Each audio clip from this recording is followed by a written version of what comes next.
ইয়া রাসূলুল্লাহ, নবীজি কেমনে বললেন জানি না, ওই তারকা আমি জিবরাইল জন্মের ৭০,০০০ বছর আগে পয়দা।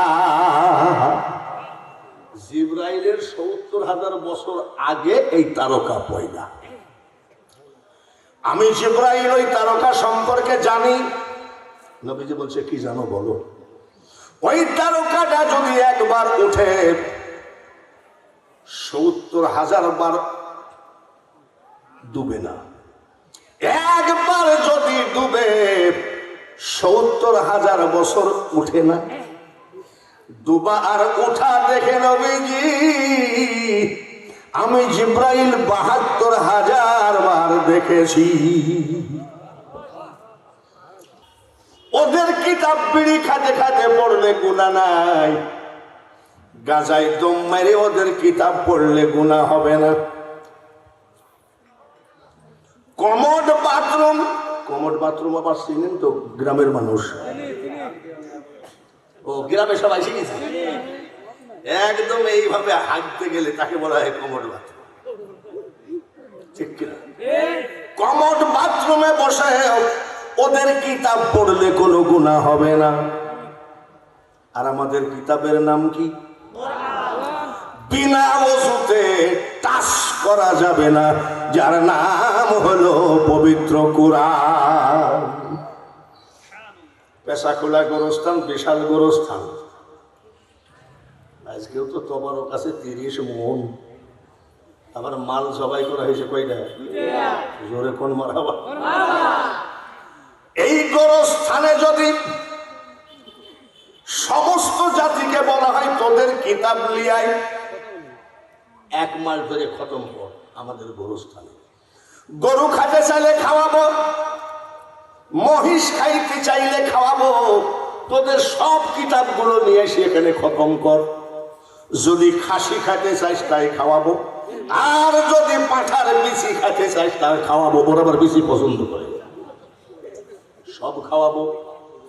১ মাস ব্যাপী যদি ওদের কিতাব খতম পড়া হয়, বুকে হাত দিয়ে বলেন গোরস্থানবাসী নেকি পাবে কয়টা? পাবে। আর আমাদের যে কিতাব খতম পড়া লাগবে না, গোরস্থানে ঢুকেন আসসালামু আলাইকুম ইয়া আহলাল কুবুর, বিসমিল্লাহির রহমানির রহিম। শুরু হয়ে গেছে নাকি? বিসমিল্লাহির রহমানির রহিম একটা অক্ষরে নাকি পাবে কয়টা? আলিফ লাম মিম। আলিফ লাম আর মিম কয়টা? 3টা অক্ষর। এই কিতাবের থেকে পড়লে গোরস্থানবাসী নেকি পাবে কয়টা? নারায়ে তাকবীর। কিতাব আমাদের শ্রেষ্ঠ, জোরে কোন মারহাবা। বাঙালি হুজুরে ৭৯ বছর বয়স, ৪৭ বছর ওয়াজের বয়স, গলায় ডিস্টার্ব আছে নাকি? কোনোদিন ওয়াজ তো বাদ নাই। আর আমার তো বোঝেনি আমার পুরো কি দায়িত্ব পড়ে, বুঝেন তো? গলায় ডিস্টার্ব আছে নাকি? টুপি ময়লা হলে আর এক টুপি আছে, জুব্বা ময়লা হলে আর এক জুব্বা আছে, পাগড়ি ময়লা হলে আর এক পাগড়ি আছে, গলা নষ্ট হলে আলমারির ভিতরে আরো 10টা গলা আছে নাকি? এক গলা ৪৭ বছর কেমনে টিকে? এটা বংশীয় মর্যাদা নয়, এটা ডাক্তারের ট্যাবলেট ঔষধের গরম নয়, এটা হলো একমাত্র আমার কোরআনের বরকত। আমি যদি বক্তা না হয়ে বয়াতি হতাম, বয়াতি বুঝেন তো? বক্তা কি করে? ভালো করে বুঝিস নি? বলিস বক্তা কি করে?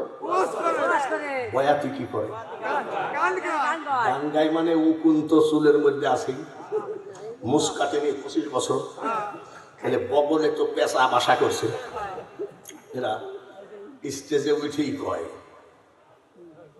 দয়ালামা নামাজ নাই মুইতে পানিও লেগে দয়ালামা এই পথ দিয়া আসবে রে আমি সদাই থাকি পন্থ পানে চায়া গাজায় দম মারি গানে টান মারে দয়াল আমার এই রাস্তা দিয়ে আসবে তাই চাকরি আছে এই হারামজাদা সবাই রাস্তা ভুল করে আমার দয়াল রাস্তা ভুল করে না মওলা রাস্তা ভুল করে আমার মওলা আসে একটা মাত্র রাস্তা আসসালাতু মি'রাজুল মুমিনিন নামাজ ছাড়া দয়াল কোনদিন ওই রাস্তা দিয়ে যায় নাকি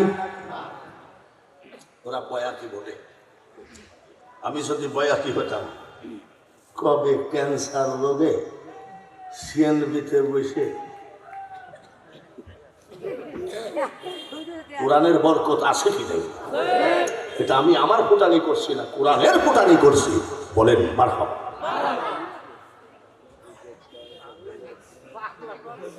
এখনো কোনো বয়াতি আমার সামনে আসতে ভয় পায় যে আব্বা বসে আছে আমি হ্যাঁ তোর আব্বা না তোর বাপের আব্বা তোর দাদা হয়ে এ দুনিয়া দেখতে সুন্দর রে মানুষ শুধু মায়ার ঘর ঠিক আছে তো আইসো একা যাইবা একা কিসের অহংকার বলো কিসের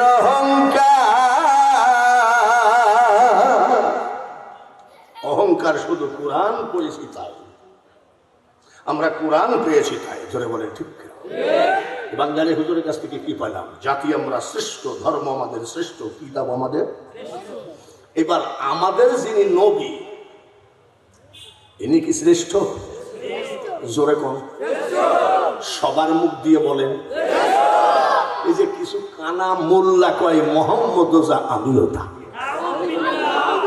আবার এক কানা মোল্লা কয় কলেমার ভিতরে মোহাম্মদের নাম রাখা পাপ আসলে এই কথা কি মানা যাবে জীবনে কলেমার ভিতর থেকে কোনো মোল্লা আমার নবীর নাম তুলতে পারবে আজানে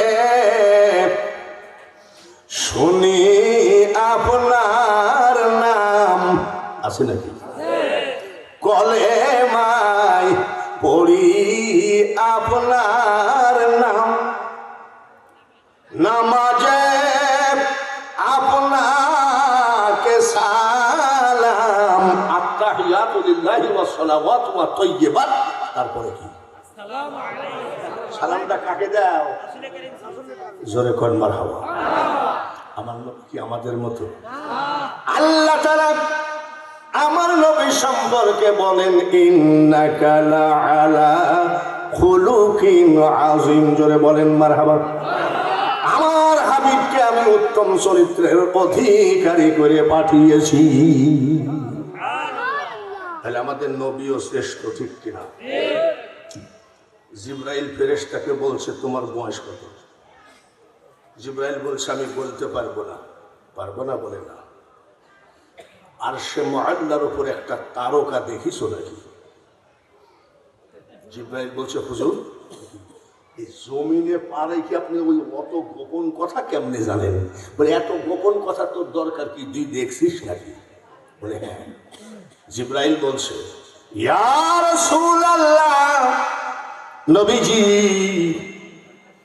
কেমনে বললেন জানি না ওই তারকা আমি জিবরাইল জন্মের ৭০,০০০ বছর আগে পয়দা জিবরাইলের ৭০,০০০ বছর আগে এই তারকা পয়দা আমি জিবরাইল ওই তারকা সম্পর্কে জানি নবীজি বলছে কি জানো বলো ওই তারকাটা যদি একবার উঠে ৭০,০০০ বার ডুবে না একবার যদি ডুবে ৭০,০০০ বছর উঠে না ডুবা আর উঠা দেখে নবীজি আমি জিবরাইল ৭২,০০০ বার দেখেছি আমার নবী বলেন 570 খ্রিস্টাব্দে 12ই রবিউল আউয়াল সুবহে সাদেকের সময় যখন দুনিয়ায় আসলাম, তখন দেখিস নাকি?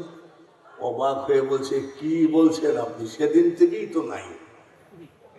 বলে জিবরাইল, ওই তারকা ছিলাম আমি নবী মুহাম্মদুর রাসূলুল্লাহ। আমার নবীর পাওয়ার কত দেখিলাম। খালি চারিদিকে একই ঝামেলা, কেউ কয় নবী মাটির মানুষ, কেউ কয় নূরের মানুষ, মোল্লাই মোল্লাই মারামারি, তাবলিকে ফাটাফাটি, তুলাগে নদীতে রক্তের দলা। ঠিক কিনা? আমি এসব কথার ভিতরে নাই। আমার নবী ছোট না বড়? জোরে কম। হযরত আদম আলাইহিস সালাম 120 জোড়া সন্তানের সামনে আমার নবীর ওয়াজ করতেছেন। সুবহানাল্লাহ। 3.5 ঘন্টা।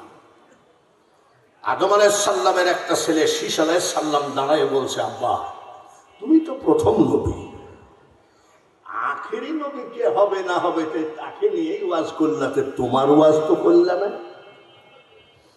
আদম আলাইহিস সালাম বলে, শীশ রে, আমার ঘরে জন্ম নিয়ে তোমার মাথার মধ্যে মাল নাই। আখেরি পয়গম্বরের কাছে আমি আদমের ওয়াজ চলে না, সেই নবীর উম্মত আমরা। তাই নাকি আব্বা বলে? হ্যাঁ। আমি আল্লাহ নিষেধ করলো, গন্ধম খাতে খেয়ে ফেললাম। জান্নাতি পোশাক কেড়ে নিয়ে উলঙ্গ করে দুনিয়ায় নামায়ে দিল সামান্য ভুলের কারণে। আখেরি পয়গম্বরের উম্মত যতই ভুল করুক না কেন, আল্লাহ তাআলা আখেরি নবীর উম্মতকে উলঙ্গ করবে না। 350 বছর কেন্দ্রে ছিলাম, গালের মাংস পচে পচে পড়ে মাড়ির দাঁত বের হয়ে গেছিল। আখেরি পয়গম্বরের উম্মত যতই অপরাধ করুক না কেন, যখন অপরাধ করবে তখন হাত তুললে সঙ্গে সঙ্গে মাপ। 350 বছর কান্দা লাগবে না। ভালো করে শোনো, অপরাধ ভুল করার সাথে সাথে জান্নাত থেকে আল্লাহ দুনিয়ায় তাড়াইয়া দিল। আখেরি পয়গম্বরের উম্মত যত বড় অপরাধ করুক না কেন, আল্লাহ ওদেরকে বাড়ি ছাড়া ঘর ছাড়া করবে না। সেই নবীর উম্মত আমরা, বলেন আলহামদুলিল্লাহ।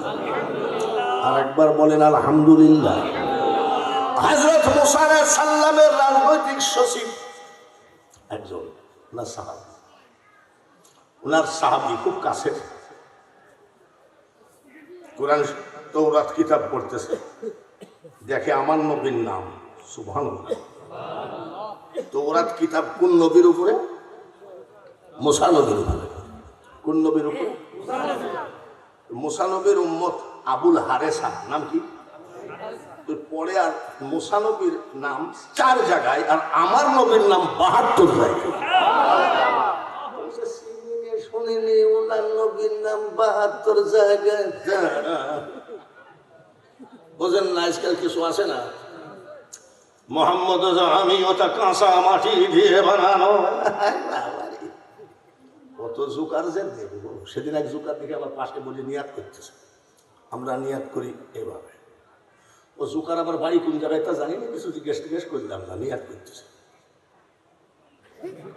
আমি এবার আর জুকারে 14 জুকারের পাল্লাই করি। ইসলামটা বড় এলোমেলো, জোরে বলেন ঠিক কিনা? বাইরে আমার মুসা নবীর উম্মত আবুল হারেসা আমার নবীর 72 জায়গায় নাম 70 নম্বরটা কেটে দিল। গজব নেমে আসলো, সঙ্গে সঙ্গে গুইসাপ হয়ে গেল।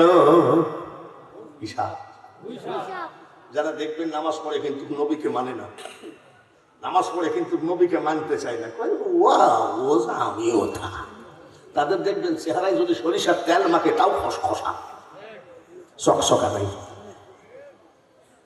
গুইসাপ হয়ে গেল। গুইসাপ চেয়ারের উপর বসে আছে, মুসা নবী এসে লাঠি এই চেয়ারের উপরে কেন গুই সাপের জবান দিয়ে বলে, হুজুর আপনি আমাকে মারবেন না, আমি আপনার উম্মত আবুল হারেসা। তুই গুই সাপ বলি কেন? বলে আখেরি পয়গম্বরের 70 নম্বর নামটা আমি বেয়াদবি করে কেটে দিয়েছি, যার জন্যে গুই সাপ হয়ে গেলাম। আপনি একটু দোয়া করে আবার মানুষ বানিয়ে দেন। দোয়া করছে, বাবু আমার উম্মত আবুল হারেসাকে মাফ করে দাও। আল্লাহ তাআলা বলেন, মুসা হাত নামাও, মাফ হবে না। বুঝতে পেরেছেন? সুদ খান তোবা করেন মাফ হবে, ঘুষ খান তোবা করেন মাফ হবে, নবীর সঙ্গে বেয়াদবি করলে কোনো মাফ হবে না। জোরে বলেন। বলে মাবুদ মাফ করো। আমার আল্লাহ বলে, মুসা রে তুমিও একজন নবী, তোমার হাত যদি আমি ক্ষমা না করি কেমন দেখাই? যার জন্য এক কাজ করো, কবুল করলাম কিন্তু মাফ হবে না। মাফ যদি চাইতে হয় আমার হাবিবের কাছে মাফ চাইতে হবে, তা না হলে আমার হাবিবের সঙ্গে যে বেয়াদবি করবে ওটা আমার হাবিবের কাছেই মাফ চাইতে হবে, আমি আল্লাহ তাআলা মাফ করব না। দোস্ত আমার মুহাম্মদ রে, আমার নামের সাথে জড়িত যাহার সৃষ্টি না হইলে কিছুই পয়দা না হইত, সেই নবীর উম্মত। মুসা আলাইহিস সালাম বলছে, মাবুদ আখিরি পয়গম্বর কবে আসবে? তো তার কাছে মাপ চাবে, ততদিনে গুই সাপ বাঁচবে নাকি? আমার আল্লাহ বলে, যাও তোমার হাতের খাতিরে আমার হাবিব আসা পর্যন্ত ওর হায়াত বাড়িয়ে দিলাম, তারপরেও মাপ হবে না। আমার নবী বড় না ছোট বুঝে নিয়ে জোরে কম। সবাই বলেন আলহামদুলিল্লাহ। আমরা সেই নবীর উম্মত, আর একবার বলেন আলহামদুলিল্লাহ। বাঙালি হুজুরের কাছ থেকে কি পেলাম? জাতি শ্রেষ্ঠ, ধর্ম শ্রেষ্ঠ, কলেমা শ্রেষ্ঠ, কিতাব শ্রেষ্ঠ, নবীও শ্রেষ্ঠ। বলেন আলহামদুলিল্লাহ। এইবার যে কথাগুলো আমি ওয়াজ শুরু করছি, এতবেলা ভূমিকা দিলাম, ওয়াজ যে শুরু করছি, করব অনুমতি দিচ্ছেন? এই যে বিএনপি আওয়ামী লীগ, এই বিএনপি জামাত টামাত এখন সব আসতেছে, এসে কি বলছে? আপনারা যদি দোয়া করেন আপনাদের সাথে আছি। এ কথা সবাই বলে, ঠিক কিনা? কারোর দোয়া চাওয়াতে আওয়ামী লীগের একটা নেতা মারা গেছে কুষ্টিয়ায়, উনি যখন এমনি নামাজ পড়ে না, যখন নির্বাচনে দাঁড়ায় তখন কিন্তু 1 আসর 2 মসজিদ আদায় করে, 1 আসর। আর দেখবেন যে সব সময় এটা কিসের জন্য? জোরে কম। ভোটের লেগে। ভোট যেদিন হয়ে যায় সেদিন তসবি যে কোথায় আসে ওরা পাপও যাবে না। 17 বছর ঠকেছি আমরা, আমাদের পিঠ দেওয়ালে বেঁধে গেছে। আবার কি ঠকতে রাজি আছি না? এবার জিততে রাজি আছি। জিততে যদি রাজি থাকে নির্বাচন ভোট দিয়ে সুন্দর ইমানওয়ালা আল্লাহওয়ালা লোক দেখে আমরা ভোট দিতে চাই। এটাকে আমি রাজনীতি করলাম? রাজনীতি করলাম। আর যেন পিঠের ছাল বাকলা না উঠে। আপনাদের এখানে এক নেতা ছিল, এখন মনে হয় জেলখানায়, টুপি মাথায় দিয়ে প্যান্ডেলে উঠত, উঠে যদি বলতো যে সংক্ষেপ করেন, তো উনি বক্তব্য শুরু করলে সে ওয়াজের কাম সারা হয়ে যেত।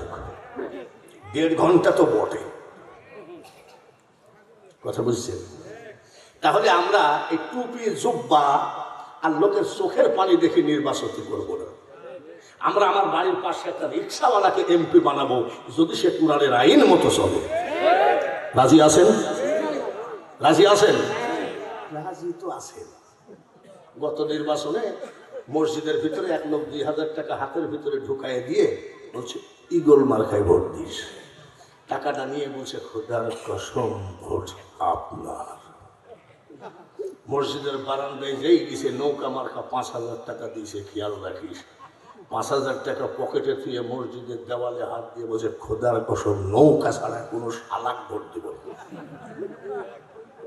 নেতা চোর না, নেতা বিয়াদব না, বর্তমান বাংলার জনগণ বিয়াদব। জনগণ ওয়াজে আইসে কি ঠিক, কিন্তু এক প্যাকেট আজিজ বিড়ি দিলি ওই দৌড় মারে, ঠিক কিনা?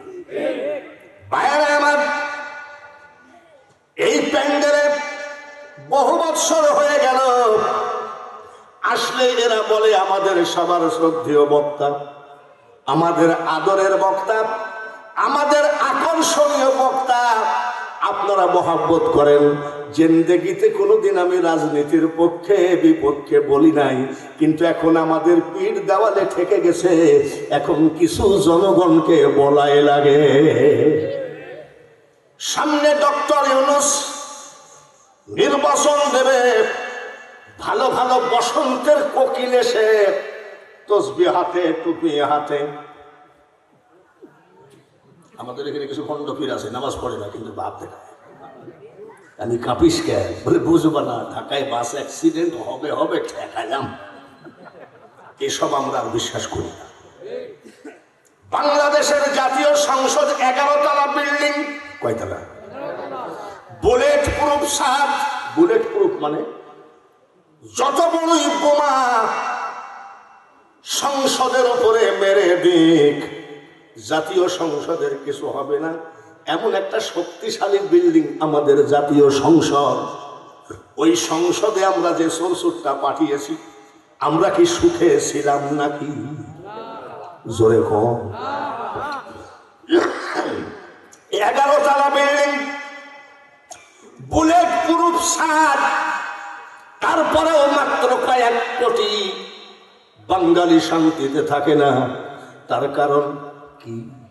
কারণ হলো একটাই, আমরা ভুল করে কয়টা টাকার লোভে চোর সুটটাকে সংসদে পাঠিয়েছি। আমিরুল মুমিনিন খলিফাতুল মুসলিমিন হযরতে ওমর রাদিয়াল্লাহু তাআলা আনহু সারা পৃথিবীর অর্ধেক দেশের রাষ্ট্রপতি, জোরে কোন মারহাবা। কিন্তু ওনার সংসদ ভবন ছিল ছিড়া খেজুরের পাটি ছিল সংসদ। তখন মানুষ সুখে ছিল না, অশান্তিতে। জোরে কম। সুখে থাকার কারণ তিনি কোরআনের আইন মতো পরিচালনা করেছেন, আবার নিজে কোরআনের আইন মতো নিজেও পরিচালনা হয়েছে। ধোঁকাবাজি তসবিহ ছিল না রাষ্ট্রপতি ওমরের, সিটারি টুপি ছিল না রাষ্ট্রপতি ওমরের। উনি আসলে একজন কোরআনপন্থী ছিলেন এবং কোরআনের আইন দিকে দেশ শাসন করেছে। বলে কেমন? আগামীকাল ঈদ, আজকে সন্ধ্যার সময় ওনার স্ত্রী বলতেছে, শোনো, রাষ্ট্রপতির স্ত্রী, সুবহানাল্লাহ বলো, রাষ্ট্র জোরে কর না ভাই, সুন্দর সুন্দর ওয়াজ শোনাচ্ছি, বলেন মারহাবা। ওনার স্ত্রী বলতেছে, আমাকে কিছু দেওয়া লাগবে না, ছোট ছেলেটা একটা জামার জন্য কাঁদতেছিল। রাষ্ট্রপতির ছেলে কিসের জন্য কাঁদবে? জোরে কম। ঈদে একটা জামাও হয়নি।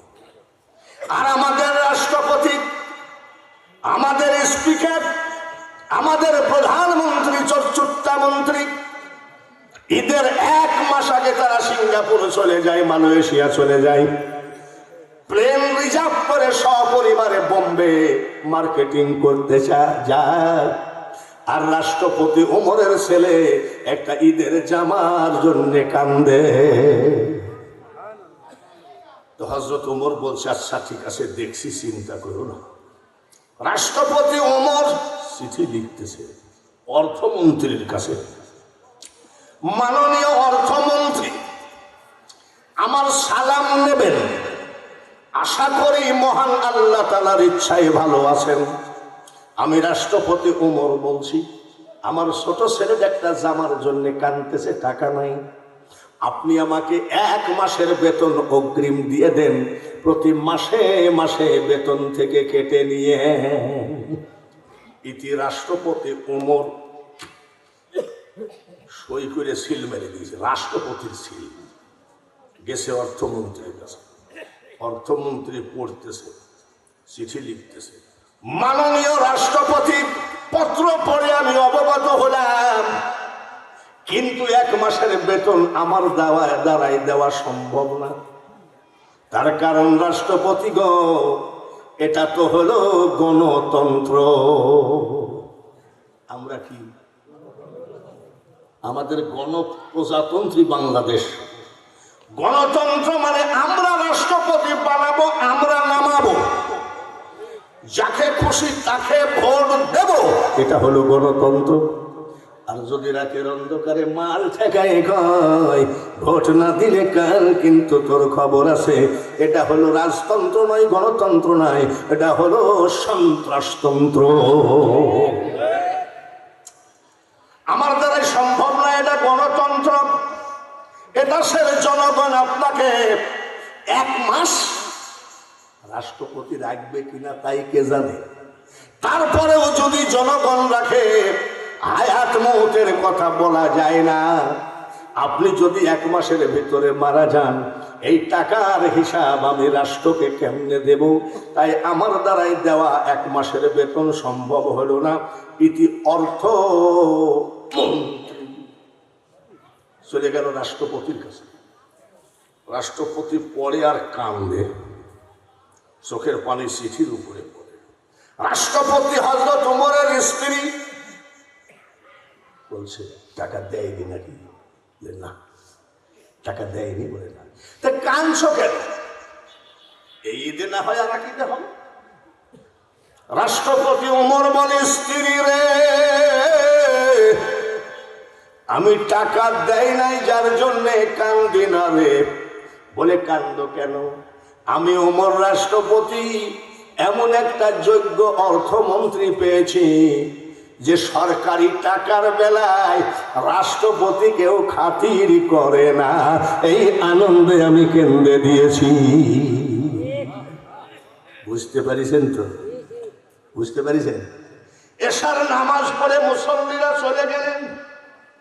রাষ্ট্রপতি ওমর মসজিদের ভিতরে বসে আলমারির থেকে রাষ্ট্রের খাতা কলম নিয়ে হিসাব করতেছেন। রাষ্ট্রপতি কিসের হিসাব করবে? জোরে বল। রাষ্ট্রের হিসাব করবে না, রাষ্ট্রপতি হিসাব করবে কিসের?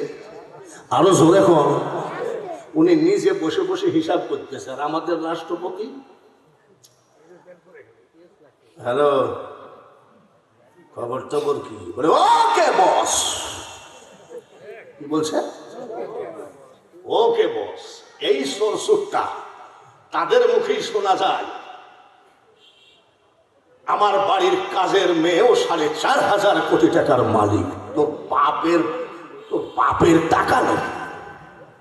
বাংলার জনগণ 1 কেজি চাল কিনলে আর ডাল হয় না, ডাল কিনতে গেলে মাংস হয় না, নদীর মাছ কপালে জুটল না, আর তোর কাজের মেয়ে 4,500 কোটি টাকার মালিক। আপনারা কি এই চোরকে আবার ভোট দেবেন? আমি বাঙালি হুজুর যদি এসে বলি ইনশাল্লাহ বহু, বিশ্বাস করেন আমি এই পেশা খোলার মাটিকে স্বর্ণ দিয়ে বানিয়ে দেব, ওই সব আর চলবে না। এইবার আমরা দেখিয়া শুনিয়াই ভোট দিব, আর মার খাইতে পারবো না। রাজি আছেন তো? রাষ্ট্রের হিসাব করতেছে। হিসাব করলে পরে হঠাৎ করে হযরত আলী হাজির নবীজির জামানায়। হযরত ওমর বলছে, আলী কেন আসলেন? বলে, এত চেষ্টা করলাম, ঘুমে ধরল না। তাই নাকি? তো আপনার সাথে একটু কথা বলবো, সময় কাটাবো। হযরত ওমর বলছে, আলী, আল্লাহর রাসূলের জামাইয়ের সাথে কথা বলবো, আমার জীবন ধন্য, একটু অপেক্ষা করেন। রাষ্ট্রের খাতা কলমগুলো আলমারির ভিতরে ঢুকায় রাখলেন। এবার আসেন কথা বলি। সামনাসামনি হওয়ার সাথে সাথে বাতি ধরায় হিসাব করছিলেন। বাতি চেরা, বাতি নিভাইয়ে দিলেন। হযরত আলী বলে, ওমর, মুখ না দেখা গেলে কথা বলা যায় নাকি?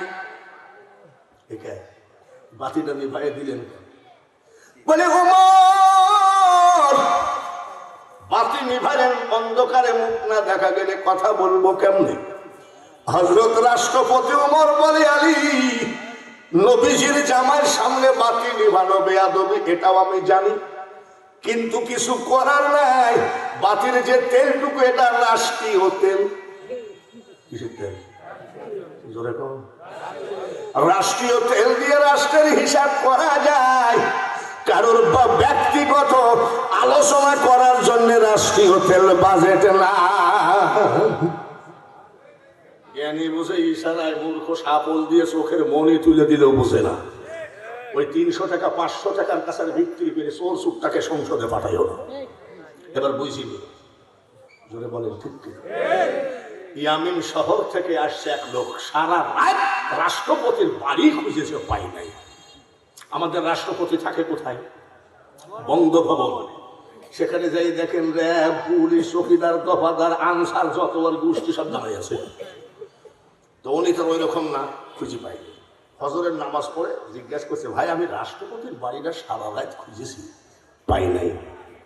বলে, ওই যে বাঁকা একটা খেজুর গাছ, খেজুর গাছের নিচে খেজুরের ডাল দিয়ে বানানো একটা ঘর, তালের পাতা দিয়ে বানানো চাল, ওটাই হলো রাষ্ট্রপতির বাড়ি। তাই নাকি? আসসালামু আলাইকুম ইয়া আহলাল বাইত, ঘরে কি আছেন? সালাম নেন। রাষ্ট্রপতি উমরের বাড়ির ভিতর থেকে, ওয়ালাইকুম সালাম, কি চান? বলে, রাষ্ট্রপতি আছেন। বলে, উনি পানি আনতে গেছে। কি বুঝলেন? আজও সে কোরআন আছে, হাদিস আছে, বাংলার জমিনে পীরের অভাব নাই। রং বেরঙের বক্তা আছে, রং বেরঙের নেতা আছে, কিন্তু নাই সে আলী, নাই সে উমর। পানি আনতে গেছে। বলে, কোন দিক? বলে, এই দিক। প্রায় 1 মাইল দূর যাই দেখে রাষ্ট্রপতি পানি নিয়ে কলসটা এই জায়গায় নিয়ে আসতেছে। লোকটা জিজ্ঞেস করছে, আপনি কি রাষ্ট্রপতি? বলছে, না না, আমি ওমর। আমি কি? ওমর। একটু কথা ছিল, সারা রাত আপনার বাড়ি খুঁজছি। বলে, আমার বাড়ির উপরে চলে। বলছে, বাড়ির উপরে যাওয়ার সময় হবে না যে ভাইজান। বলে, একটু চলে না, এখানেই বলে। বলছে, বলেন। কলসটা একটু নামান। তো উনি বসে এই জায়গায় কলসটা রাখছে। ইয়ামিন শহরের লোকটা বলেন, রাষ্ট্রপতি, একটু মাটিতে রাখলে অসুবিধা কি? মাটিতে রাখলে অসুবিধা কি? বলে, অসুবিধা আছে। বলে, কি? কলসটা পুকুরের ভিতরে চুবাইছিলাম, কলসের গা ভিজা। এই জমিনের পরে যদি রাখি, ভিজা কলসের পাশায় যদি এই বাড়িওয়ালার মাটি আমার বাড়িতে যায়, কিয়ামতের মাঠে এই মাটি আমাকে জাহান্নামে নিয়ে যাবে। এর নাম হলো কোরআনের শাসন। ফামাইয়া আমাল মিসকালা যাররাতিন খায়রান ইয়ারা। যে নৌকায় দাড়ি মারি চাইছে পলাচ্ছিল না, সালমান এফ রহমান, শুনলাম ৩৬,০০০ কোটি ব্যাংকের থেকে নিচে চোরের মতন পড়ে যাচ্ছিল। ওটা আমার জামাই, ওর বাড়িতে খাইলাম, ওর বাড়িতে আমি এসে খাই। আর এটা তো প্রতি বছর দেখা হয়, সভাপতি। আমরা এখানে লম্বা 4 জন লোক আছি। এই 4 জন লোককে নিয়ে যদি যমুনা নদীর কিনারে একেবারে ক্রস ফায়ার দেয়, মরতে রাজি আছি, কিন্তু দাড়ি কাটতে রাজি না। আমরা দাড়ি কাটতে রাজি নাই। আর উনি দাড়ি কাটে বলাচ্ছিলেন, তার কারণ এই দাড়ি নবীর মহব্বতের নয়, আল্লাহ রসুলের খুশির জন্য রাখে নাই, এই বাংলার টাকাগুলোকে ধ্বংস করার জন্য দাড়ি রেখেছিল, যার জন্য দাড়ি কেটে ফেলেছে। উনি টুপিও মাথায় দিতেন, টুপিও মাথায় দিতেন। উনি হলো আহলে হাদিসের বাংলাদেশের উপদেষ্টা। কোথায় গেল টুপি আর কোথায় গেল দাড়ি? টুপি আর দাড়ি দেখে আর আমরা ভোট দিতে চাই না। আমরা ভোট দিতে চাই একমাত্র তার চরিত্রের ভিতরে কোরআনের আইন আছে কি না। রাজি আছেন তো? রাজি আছেন তো? আমার ওয়াজগুলো কি খারাপ লাগছে? এইবার আমি অল্প অল্প করি ওয়াজ আজকে করলাম, বেশি না করি। এইবার আমি আমার মা বোনেরা এই পেশা খোলাতে যে পরিমাণ মহিলা প্যান্ডেলের লোক হয় নাকি পুরুষের থেকেও 3 ডবল মারহাবা কর, জোরে কর মারহাবা। আমার মা বোনেরা আসে ঠিকই, কিন্তু ওনাদের ভাগ্যে ওয়াজ হয় না। আজকে আমি মেয়েদের কিছু ওয়াজ করব, আপনারা কি রাজি? মেয়েরা রাজি আছে কিনা আল্লাহ জানে। ও রাজি থাকলি বাকি না থাকলি বাকি। আমি একটু মেয়েদের ওয়াজ করবো অল্প টাইম, তারপরে এই যে এদের ধরবো, এই যুবকদের ধরবো, সব ওয়াজ হবে আজ। মাসাসিরা তোমার ছেলেকে ফেসবুক দিয়ে, তোমার ছেলেকে এই টাচ মোবাইল দিয়ে তোমরা যে কি ঠগা ঠগিছো, আজ সব ওয়াজ করবো। রাজি আছেন তো? বলেন আব্দুল কাদের জিলানী ভণ্ড না উনি? শুধু উনি না, সমস্ত অলিদের সর্দার, তার নাম আব্দুল কাদের জিলানী। বলেন মারহাবা। মা শাশিরা খবরদার, আপনাদের কাছে অনুরোধ করছি, মনটা এদিক ওদিকে না দিয়ে ঠিক মাইকের দিকে দেন। দেখেন তো বাঙালি হুজুর কি বলে। এক অজুতে বড় পীর আব্দুল কাদের জিলানী এশার ফজর আদায় করেছেন। সুবহানাল্লাহ। ইরাকের জঙ্গলে 22 বছর ইতিকাফ করেছে। মারহাবা বলে। কত বছর ইতিকাফ? আর আমাদের মসজিদে 3 দিনের ইতিকাফ না করাইলে কেমন হয়? দুটো ছেলে বলল আমরা ইতিকাফ করব। আমি ঠিক আছে, আমরাও তোমাদের জন্য দোয়া করি। তো 3 দিনের ইতিকাফ, কথাবার্তা বলা যাবে না, সব সময় আমলে থাকতে হবে, অজু গোসল ছাড়া বাইরে যাওয়া যাবে না। শুক্রবারে জুম্মার নামাজের জিজ্ঞাসা করছি, শোনো তোমরা তো 2টা যুবক মানুষ, ইতিকাফ করছো, তো রাত কিভাবে কাটতেছে? ফেসবুক দেখে ফস করে রাত কাটে। ইতিকাফে কি দেখে? আর বড় পীর আব্দুল কাদের জিলানী ইরাকের জঙ্গলে 22 বছর ইতিকাফ করেছে। সুবহানাল্লাহ। তাহলে উনি পীরটা খাঁটি না ভয়? এক অজুতে ফজর টু আমাদের কুষ্টিয়ায়, আপনাদের পাবনার কথা বলছি না, পাবনাতে ভালো ভালো পীর আছে, যেমন জোনপুরি আছে, আলী আসগর সাহেবের খানকা হাটুরিয়ায় আছে। আমাদের কুষ্টিয়ার কিছু পীরের কথা বলছি। পীরের ব্যাগ খুঁজলে পাওয়া যাবে জাই নামাজ, তসবি, টুপি, ঠিক কিনা? আমাদের কুষ্টিয়ায় কিছু পীরের ব্যাগ খুঁজলে পাওয়া যায় নারকেলের সুবা। কি পাওয়া যায়? নারকেলের সুবা। আর এইরকম একটা মিশমিশি কালো চেনে একটা কি, আমি তো আবার একটু হাসি খুশি পছন্দ করি। হাসি খুশি পছন্দ না করলে কিন্তু বেশি দিন বাঁচা যাবে না, বুঝেন না? দেখছেন না, 79 বছর, তাও মনে হয় ভাব এখনো আছে। তার মানে আমি কোনো টেনশনই করি না। টেনশন করবে কে? জোরে করেন, টেনশন করবে কে? আপনি টেনশন করেন কে? আপনার কাজ হলো শুধু আল্লাহকে নিয়ে পড়ে থাকা, আল্লাহর কাজ হলো বান্দাকে নিয়ে পড়ে থাকা। এবার দেখেন, সেদিন দেখলাম টিনের ঘর, টিনের বেলা, আজকে দেখি অত্যাধুনিক বিল্ডিং। আবার আজকে শুনতেছি আমার মেয়ে জামাই সব আমেরিকায় চলে যাচ্ছে। সবাই বলে না, আমি ছোট ছেলেটা ওটাও অস্ট্রেলিয়া চলে যাচ্ছে। বড় ছেলেটা আমেরিকায় থাকে, 50,000 টাকা দান করেছে। ও কথা পড়ে, আল্লাহ কখন যে তাকে কি করবে সেটা আল্লাহই ভালো জানে, ঠিক কিনা? তো বাবাজি, নারকেলের শোভা না হয় বাদ দিলাম, এইটা কি? তো কলকে দেয় সুমা খেয়ে কয়, তুমি মোল্লা মানুষ বুঝবা না বাবা, এটা হলো কলকি শরীফ। কলকি কি? আব্বা যে কথা বলবো বলে কি, মক্কা শরীফ, মদিনা শরীফ, বাগদাদ শরীফ, আজমির শরীফ, কোরআন শরীফ, হাদিস শরীফ, কিন্তু কলকি আবার শরীফ হলো কবে? এটা আমার একটু জানা দরকার। বলে শোনো কাঠমোল্লা, আমি নাকি কাটবো? ওই ভণ্ড পীর আমার কি বলছে? শোনো কি, আমার পীর কেবলা মারা যাচ্ছিলেন, সীতানায় বসে কাঁদতেছিলাম। আমার চোখের পানি দেখে আমার পীর কেবলা এটা বালিশের তল থেকে বের করে বলছে, কান্দিস না রে বেটা, কান্দিস না, মাল দিয়ে গেলাম ধরে রাখিস। কার দেওয়া? পীরের দেওয়া। তার জন্য কি লাগাইছে? সব বিচারই তো টুকটাক আল্লাহ করে, এদের বিচারটা যে কবে করবে আমি যেন দেখি মরতে পারি, একটু আমার জন্য দোয়া করবেন। ভাইয়েরা আমার, মায়েরা আমার, আব্দুল কাদের জিলানীর বয়স মাত্র 4 বছর। বলেন, ওনার আম্মা জান নিয়ে মাদ্রাসায় নিয়ে গিয়ে কয়, হুজুর আমার ছেলেটারে হাফেজি বানাইয়ে দিয়েন। আম্মা জান চলে গেলেন। উস্তাদ জিজ্ঞাসা করছে, বলে এদিকে আসো, তোমার নাম কি? বলে আমার নাম আব্দুল কাদের। বয়স কত? কত? পড়ো।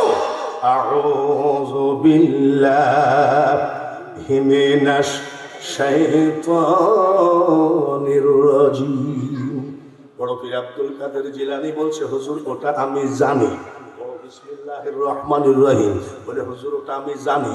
বড় আলহামদুলিল্লাহি রাব্বিল আলামিন। বলে হুজুর ওটা আমি জানি।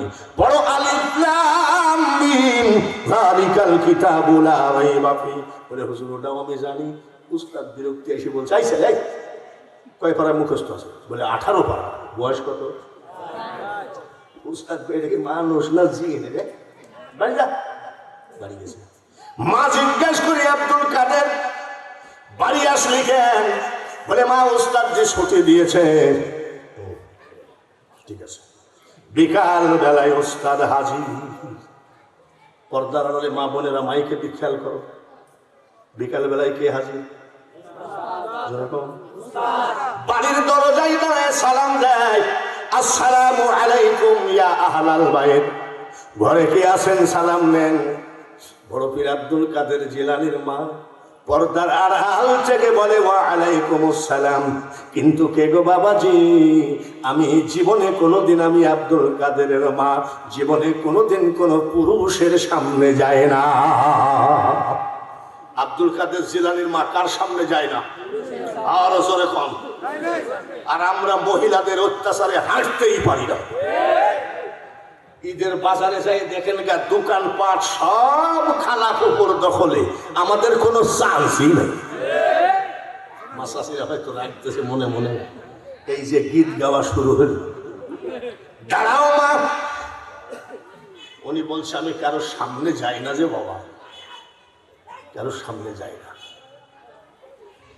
আপনি কে? বলে আমি আপনার ছেলে আব্দুল কাদেরের উস্তাদ। কেন এসেছেন?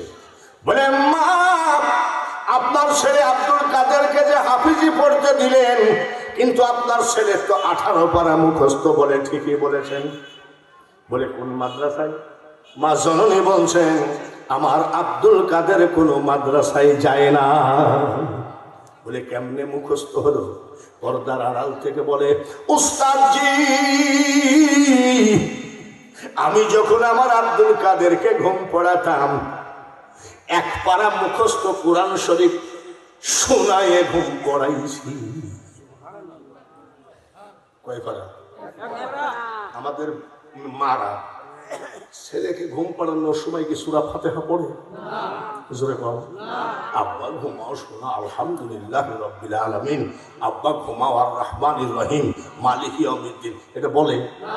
আর ওনার মা কতটুক কোরআন শরীফ পড়ে ছেলেকে ঘুম পড়ায়? আর আমাদের মারা আগাদুম বাগাদুম ঘোড়াদুম, ঠিক কিনা? তারপরেও ছেলে যদি না ঘুমায়, এই মা বলবে জানলা দিয়ে ভূত তাকাই আছে।